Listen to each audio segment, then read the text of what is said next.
Belum, John menggeleng. Kata Mami, Bu Shirley itu jelek ya? Ah, siapa bilang? Bu Shirley itu cantik kok, tapi dia jutek. Orangnya serius, jarang senyum. Tapi yang jelas dia itu sangat kaya. Orang bilang hartanya tak akan habis 7 turunan. Jelas John. Terus aku harus gimana? Harus sopan dan ramah, saut John. Bicara seperlunya aja. Jangan nanya-nanya hal yang bersifat pribadi. Misalnya, tante punya suami, punya anak berapa? Nah, jangan sekali-sekali bertanya yang seperti itu. Iya, pokoknya fokus untuk memuaskan nafsu birahi dia aja. Jadi, urusan sama dia hanya untuk bercinta, itu aja. Hahaha, iya iya. Kalau di booking sore, mungkin kamu bakal diajak nginep. Untuk persiapan, bawa aja pakaian untuk ganti, gak usah banyak-banyak. Bawa 2 setel juga cukup. Untuk bawa pakaian 2 setel aja sih, pakai itu aja cukup, kata John sambil menunjuk ke sebuah tas kulit hitam yang tergantung di kasplok. Tas yang bisa dijinjing atau diselempangkan di leher. Boleh gua pinjem tasnya? Tanyaku. Pakailah. John mengangguk. Nanti kalau udah punya duit bisa beli sendiri. Kemudian John menasihatiku tentang trik-trik untuk menghadapi perempuan setengah baya. Setelah itu John pergi untuk berkencan dengan wanita yang telah membokingnya. Kelihatannya John sudah terkenal di mata pelanggan grup Mami, sehingga hampir tiap hari ada saja wanita yang memboking John. Mungkinkah aku bisa sukses John kelak? Entahlah. Yang jelas sebelum jam 5 sore aku sudah membawa tas kulit kecil pinjaman dari John, berisi 2 setel pakaian, lalu berangkat meninggalkan rumah John, menuju rumah Mami yang perumahannya hampir berseberangan dengan perumahan John. Jam 5 kurang 10 menit aku sudah tiba di rumah. Bagian bawahnya dipakai untuk salon kecantikan itu. Tepat jam 5 sore, sebuah mobil tua berhenti di depan rumah Mami. Sopir mobil tua itu pun tampak sudah tua. Mungkin usianya sudah 60 tahun lebih. Dia hanya berbicara sebentar dengan Mami. Kemudian Mami menoleh padaku. Tuh, udah ada yang jemput. Ikut Pak sopir ini aja. Iya, Mam, sautku. Sebenarnya aku bertanya-tanya di dalam hati. Kalau orang tajir, masa mobilnya udah tua gitu? Apakah dia pelit sekali? Sehingga untuk membeli mobil baru pun tidak mau. Tapi aku menindas tanda tanya itu, karena aku hanya ingin melaksanakan tugas dari Mami sebaik mungkin. Lalu tanpa bicara sepatah kata pun, aku masuk ke dalam mobil tua yang suaranya sudah preng-preng prong-prong itu.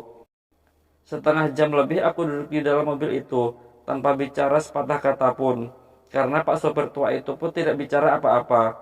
Ketika hari sudah mulai remang-remang menuju malam, Pak sopir tua itu menghentikan mobil yang dikemudikannya, lalu menunjuk ke sebuah sedan panjang. Panjang sekali. Belakangan, aku tahu bahwa sedan panjang itu disebut limousine. Sambil berkata, pindah ke mobil itu, Dek. Sopir limousine yang konon pemiliknya bisa dihitung dengan jari di kota ini juga sudah tua. Bahkan mungkin lebih tua daripada sopir mobil tua tadi. Ia membuka pintu belakang kanan dan mempersilakanku masuk. Aku pun masuk ke dalam limousine itu. Lalu kutemukan beberapa hal di dalamnya. Bahwa di antara seat sopir dengan seat belakang dibatasi oleh dinding berkaca yang ditutup lagi oleh tirai. Bahkan di kanan kiri jok yang kududuki juga ditutupi oleh tirai, sehingga aku tidak bisa melihat keluar. Dari luar pun tak bisa melihat ke dalam. Hal lain yang kurasakan betapa harumnya di dalam mobil mewah ini.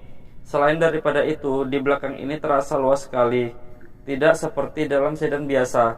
Bahkan ada mejanya segala yang bisa ditaruh minuman dan makanan. Tapi yang terpenting di dalam mobil itu ada seorang wanita yang kutaksir usianya di atas 30 tahun tapi di bawah 40 tahun. Mengenakan baju mantel panjang seperti jubah berwarna coklat tua.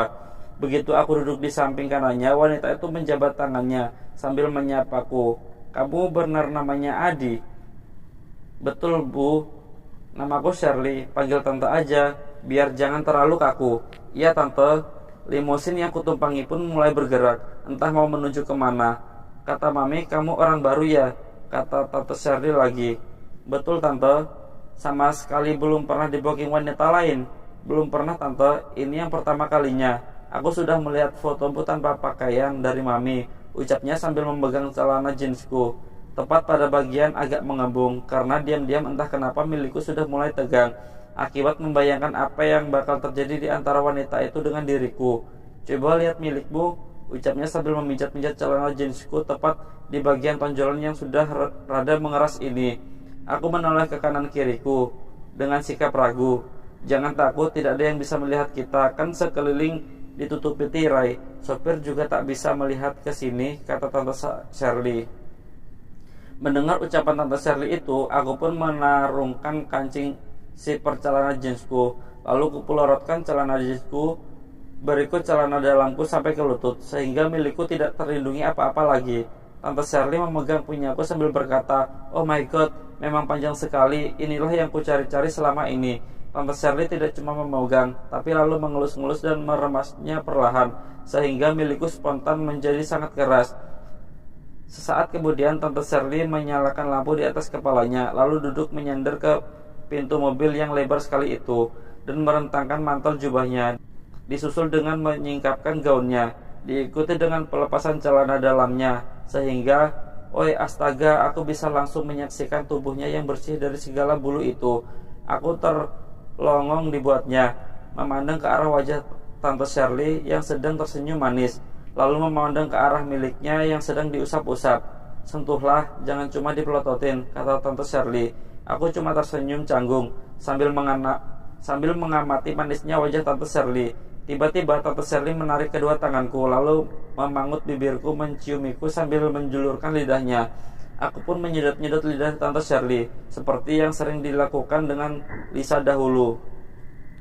Cuma bedanya, mulut Tante Shirley ini tercium harum yang menyenangkan, sehingga aku sangat bersemangat untuk menyedot-nyedot lidahnya. Terkadang Tante Shirley menyedot-nyedot bibir bawahku yang kubalas dengan lumatan yang serupa.